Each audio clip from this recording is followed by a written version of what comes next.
안녕하세요. 군사돋보기입니다. 지금으로부터 일주일도 더 지난 현지 시각 2월 22일쯤부터 러시아군 내에서 이상한 소문이 퍼져나가기 시작했습니다. 부울레다르와 같은 러시아군이 불리한 전선에서 러시아군의 보급이 너무나 부족하다는 약점이 드러나자 우크라이나군이 이 약점을 노려 22일쯤부터 러시아군의 후방에 있는 탄약고 및 물류 거점 등의 중장거리 로켓 공격을 계속 실시했는데요. 그런데 우크라이나군의 장거리 타격 자산인 투폴레프 141 무인기의 개조 버전과 토치카 U 전술 탄도 미사일 등의 수량이 부족한 상황인데 공격받은 장소는 우크라이나군 주둔지에서 상당히 멀리 떨어진 곳이라 결국 미국이 우크라이나에 그 무기를 지원해버린 것 아니냐는 소문이 돌기 시작한 것인데요. 우크라이나군은 이때부터 정밀 위성 정찰 데이터에 따라 러시아군의 주요 집결지를 타격해댔는데 워낙 장거리 타격이 많았던지라 이를 두고 사거리 150km 이내 타격이 가능한 GLSDB를 우크라이나군이 벌써 지원받아 사용하고 있는 것 아니냐는 소문입니다. 그런데 결국 이 짐작이 맞았던 것으로 드러났습니다. 현지 시각 2월 23일 올렉시 다닐로프 우크라이나 국가안보 및 국방위원회 서기가 외신 인터뷰에서 밝힌 바에 따르면 최근 우크라이나군이 기존에 운용하던 타격 자산들과는 비교를 거부할 정도로 긴 사거리를 가진 공격 자산들을 확보했다고 합니다. 이를 통해 현재 우크라이나군은 전선에서 최소 100km, 최대 150km 거리 이내에 있는 러시아군의 목표물을 공격할 수 있는데 사실 이보다 더 먼 거리에 있는 표적을 타격할 수 있는 엄청난 능력도 갖추기 시작했다고 합니다. 이로 인해 우크라이나 러시아 전쟁은 또다시 새로운 국면으로 접어들기 시작했다고 봐도 과언이 아닌데요. 뿐만 아니라 그동안 소극적인 태도를 보여왔던 미국의 우크라이나 지원이 조 바이든 미 대통령의 키우 방문 이후 급격히 달라지고 있습니다. 우크라이나군이 최근 확보하기 시작했다는 초장거리 타격 자산은 무엇이고 미국의 달라진 태도에 의해 우크라이나군은 얼마나 더 강력한 전력을 갖출 수 있게 될까요? 전문가는 아니지만 해당 분야의 정보를 조사 정리했습니다. 본의 아니게 틀린 부분이 있을 수 있다는 점 양해해 주시면 감사하겠습니다. 현지 시각 2월 24일 여러 오신트 보도에 따르면 그동안 미국이 우크라이나에 공유할 것이라 예고했던 수많은 장거리 전략 타격 무기들이 이미 우크라이나군에서 운용 중이며 이들 중 일부의 경우 최근 다름 아닌 항구 도시 마리우폴의 러시아군 시설을 초토화시켰다고 하는데요. 뿐만 아니라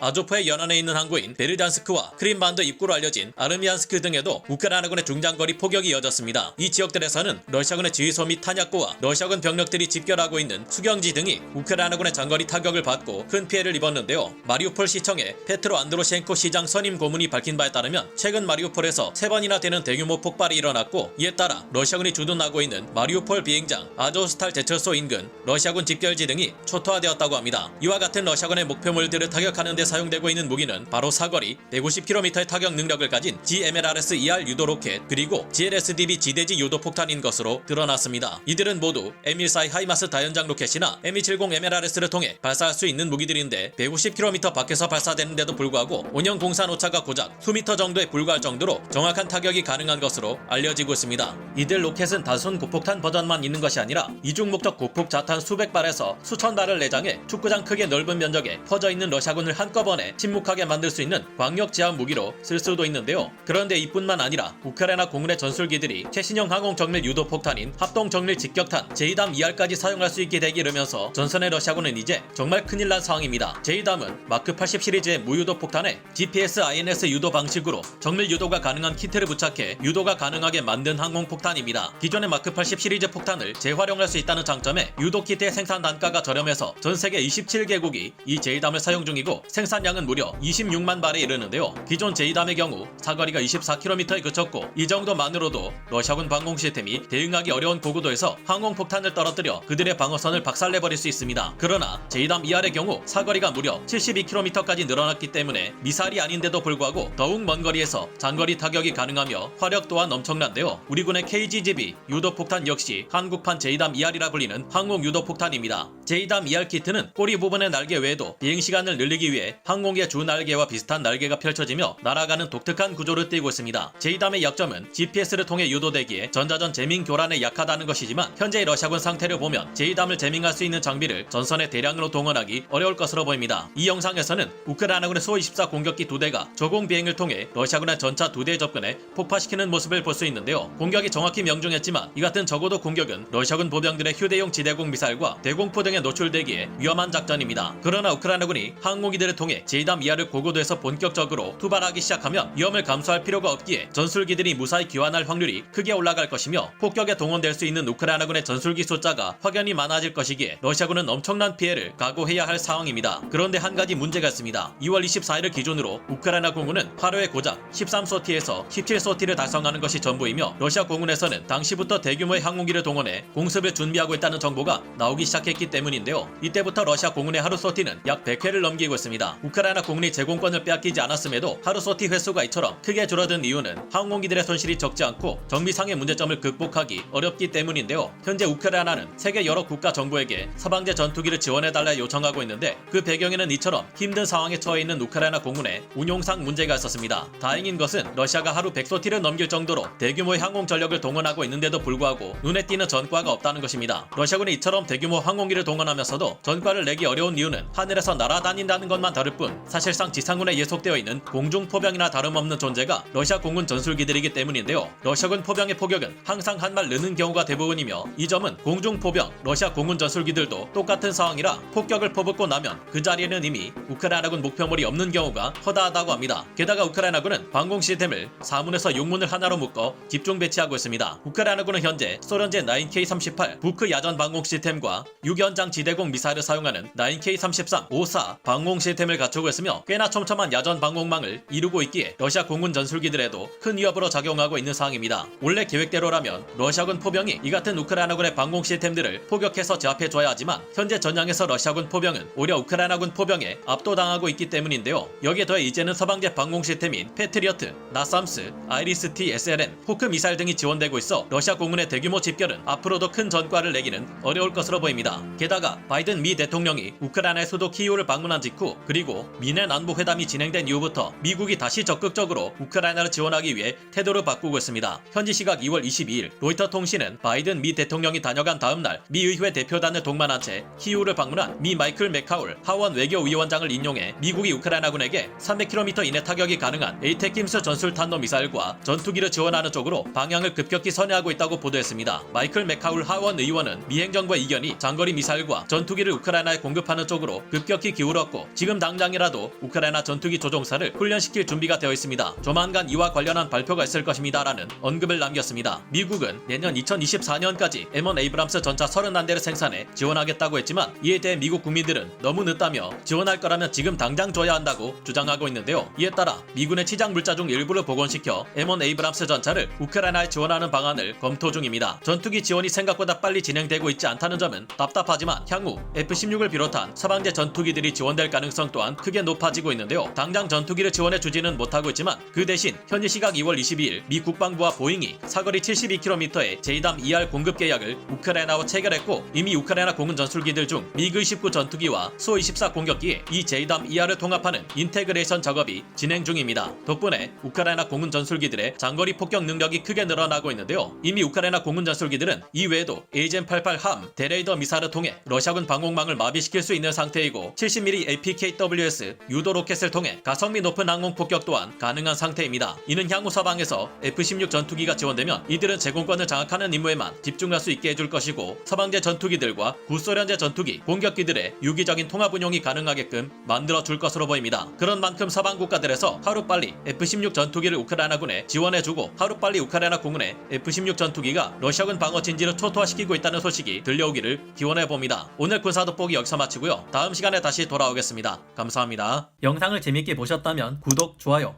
알림 설정 부탁드리겠습니다.